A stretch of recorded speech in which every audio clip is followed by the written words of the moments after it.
respected teachers, committee members, and my dear friends. Assalamu alaikum.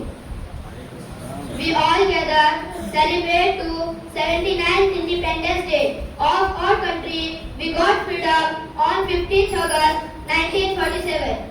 Britishers ruled our country more than 200 years. How long we will be their slaves?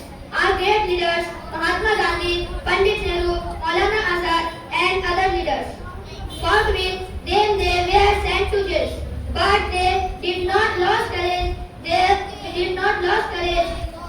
They were atrocities and torture of the Britishers. At last we got freedom on 15th August 1947. On this important day, I appeal to all countrymen be ready to sacrifice their lives and keep the soul of freedom alive. Jai Hind.